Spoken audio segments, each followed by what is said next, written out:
Months, at best. I still have a lot of work that needs to be done. Jigsaw is back. Yes! Saw X is here. It's the 10th installment in the Saw franchise, and Tobin Bell is returning to the role of Jigsaw. And it is amazing. I'm going to tell you this right now. Jigsaw is back. John Kramer in this movie, he's not only the center of attention in it, he is the friggin' hero of the movie. This movie's going to make you root for John Kramer in a way that no Saw movie has done before. So how exactly is John Kramer back? First of all, it's not some kind of supernatural thing. He's not back from the dead. No, this movie is set back in time. It takes place about a week after the events in Saw 1, from my understanding, and then before the events of Saw 2. So that's where this movie is taking place. It could have been called Saw 1.5, but Saw X does sound a lot cooler, so they went with that. I understand that one. The film's directed by Kevin Gerhardt. He is also the director of Saw 6 and Saw 3D, which is technically Saw 7. And then also Peter Goldfinger and Josh Stolberg wrote the script for this film. They wrote several of these Saw films in the past. And of course, the longtime producers, Mark Berg and I forget the other guy's name, but they're both involved with this movie as well. So there's a lot of love for the lore that is shown in this movie, and a lot of love for the character of John Kramer and Jigsaw, because that's the heart of this franchise. And they, I think, realized that after they kind of went off the rails with Spiral a little bit. Now they're back with Jigsaw, and it really does work in this movie. Here's what happens. This is going to be a non-spoiler review of Saw X for you. The plot of the movie basically is this. John Kramer is coming to terms with his fate. He realizes that his cancer, there's no cure, there's no hope for him. He is going to die. He has months left to live. He's kind of coming to terms with that when all of a sudden a chance encounter brings him hope. There's a chance that he may be able to cure his cancer. And so what he does, he goes off on a journey to try to find this chance. He finds Dr. Cecilia Peterson, who brings him to Mexico City to a top secret location where not even he knows where he's at, basically. And that's where the film kind of gets a little strange. You know, he's got to go through this surgical procedure to get rid of the tumor. He's going to be getting on this drug cocktail to help him cure himself of this cancer. And he believes that everything has gone greatly. He believes that he is cured. He's on his way to a full, healthy life, being cancer-free, being able to do his work. And you can see the levity in him in this point. You can see that he's kind of, accepted that he's now got a full life to live. And he may actually even give up the whole Jigsaw thing. Well, that is until he finds out that the whole thing was a con and he was scammed by a bunch of other people. So now, what does he do? Well, he enlists the help of his longtime apprentice, Amanda. Shawnee Smith is also back in this film, and this is where the film becomes a Saw movie. He goes after those people that have conned him. He puts them all in a room, and he plays a little game. The traps in this movie are awesome, as always. They are the star of any Saw movie, and they don't disappoint in this movie. Although a lot of them, you do have to suspend some kind of belief that somebody could actually do the things that they have to do without going into shock and passing out and dying before the trap kills them.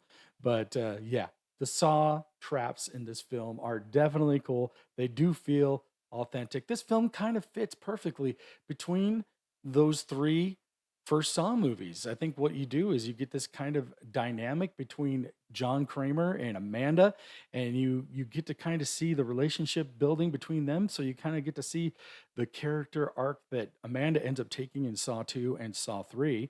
And then you also get to see John Kramer, who, all his hopes of a cure have been dashed at this point, and he realizes that there's no chance for him. He's going to die. So he's got to try to instill in Amanda the strength that he needs her to have in order to take over for him to become his successor. So you kind of get to see a little bit of that in this film.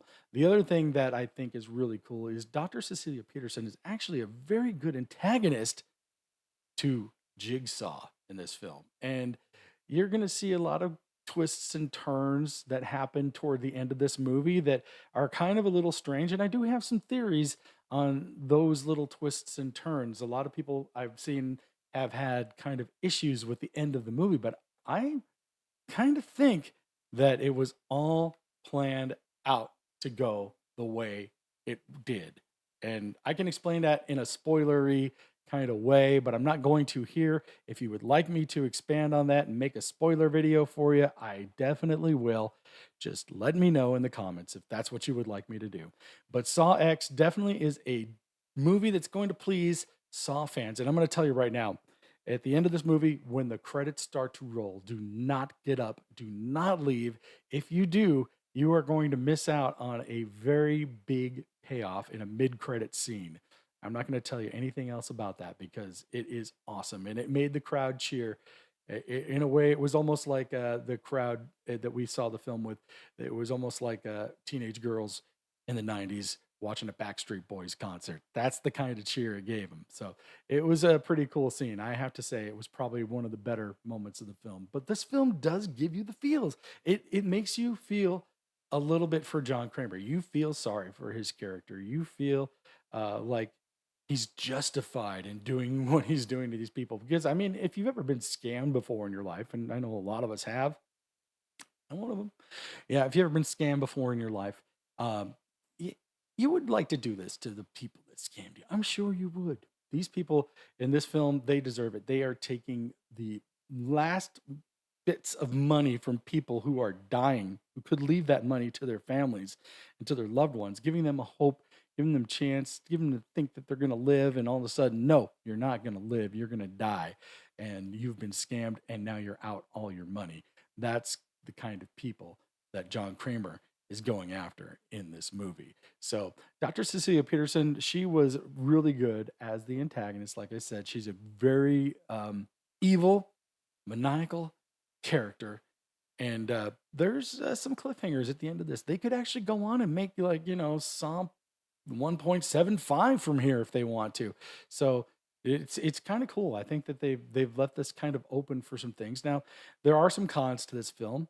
I know that the de aging of the characters, they didn't have the budget that Indiana Jones had apparently because they didn't de-age Tobin Bell any.